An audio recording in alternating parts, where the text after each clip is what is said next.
آپ نے قرآن حکیم کے حقائق کی روشنی میں واقعات کا تجزیہ کرنا ہے، قرآن حکیم کی حقائق کی روشنی میں سیاست کا تجزیہ کرنا ہے، قرآن حکیم کی حقائق کی روشنی میں اپنے سماج کا تجزیہ کرنا ہے۔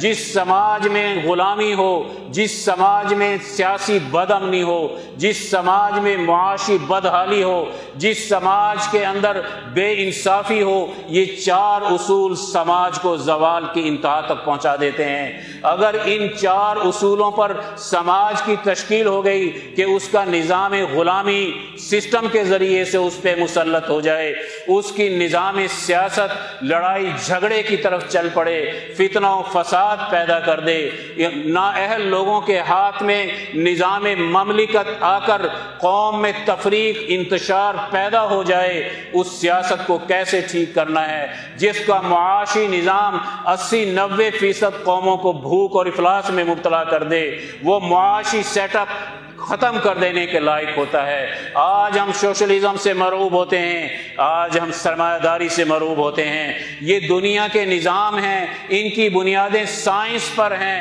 لیکن ان کے چلانے والے انسانیت کے اوصاف سے خالی ہیں۔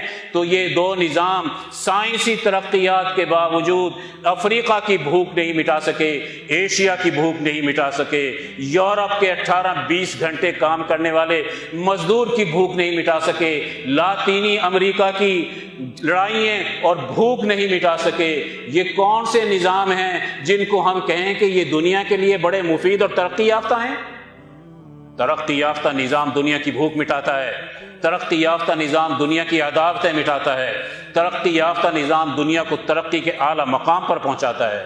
یہ ایک ایسے نظام ہیں، دین اسلام غالب تھا، ایشیا، افریقہ اور یورپ میں بھوک نہیں ناشتی تھی، خوشحالی موجود تھی۔ ایشیا اور افریقہ اور یورپ کے اندر انسانیت ایک ترقی کے راستے پر تھی۔ ہم 800 سال ہندوستان پہ غالب رہتے ہیں، جہاں سینکڑوں مذاہب موجود ہیں، مذاہب میں ہم آہنگی ہے، خاندانوں میں ہم آہنگی ہے، صوبوں میں ہم آہنگی ہے، ریاستوں میں ہم آہنگی ہے، اور وہ سونے کی چڑیا بن رہا ہے۔ کوئی مذہبی لڑائی نہیں، کوئی عداوتیں اور کوئی دشمنیاں نہیں۔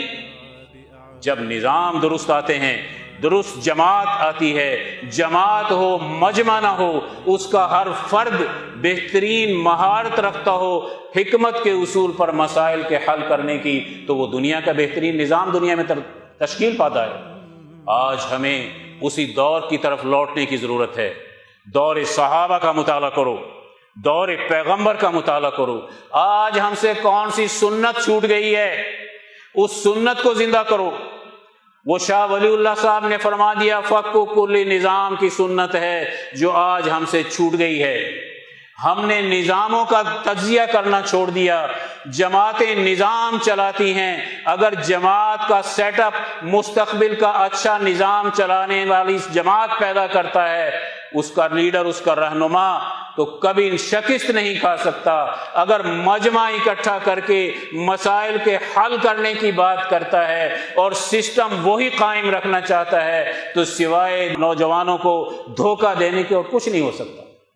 جماعت اصل ہے، جماعت کا اتباع اصل ہے، وہ جماعت برحق ہے۔ شاہ عبد الرحیم رائے پوری فرماتے ہیں، جس جماعت میں تم دیکھو اولیاء اللہ ہیں، صحابہ جیسے بڑے بڑے ولی کامل، عمر فاروق ہیں، عثمان غنی ہیں، علی المرتضیٰ ہیں، حضرت طلحہ ہیں، حضرت زبیر ہیں، ابو بکر صدیق ہیں، حضرت عمر فاروق ہیں، حضرت معاویہ رضی اللہ تعالیٰ عنہ ہیں، بڑے بڑے صحابہ جنہوں نے بن کر گورنر نظام مملکت چلا کر دنیا کے فساد کا خاتمہ کیا تھا اور انسانیت کو ایک صحیح نظام دیا تھا۔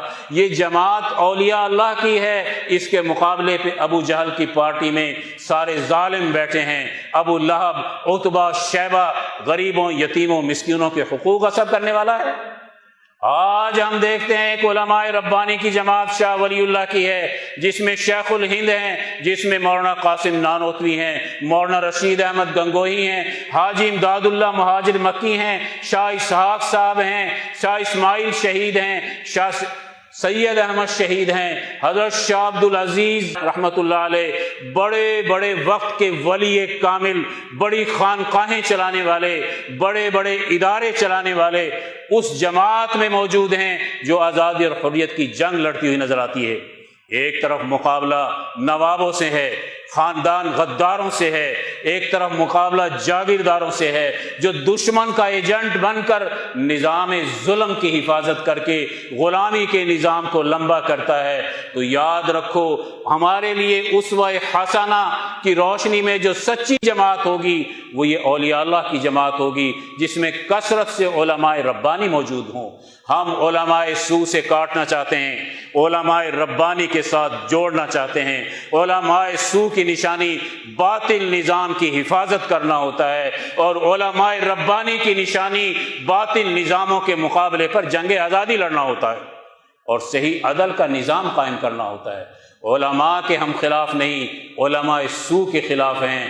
ہم صحابہ کے راستے پہ چلنا چاہتے ہیں، امام شاہ ولی اللہ عالم ربانی ہیں، ان کے راستے پہ چلنا چاہتے ہیں۔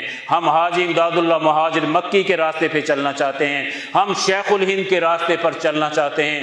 ہم ان علماء ربانی کے راستے پر چلیں گے تو آج بھی ہم کامیاب ہوں گے اور آخرت بھی ہماری اچھی ہوگی۔ اگر ہم نے یہ راستہ چھوڑ دیا اور صحیح تربیت حاصل نہ کی، ہم نے تزکیہ نہ کیا، تعلیم کتاب نہ سیکھی، ہم نے سیاست دینیہ نہ سیکھی، تو ہم محض ایک نعرے لگائیں گے، پھر ہم میں اور دوسروں میں کوئی فرق نظر نہیں آتا۔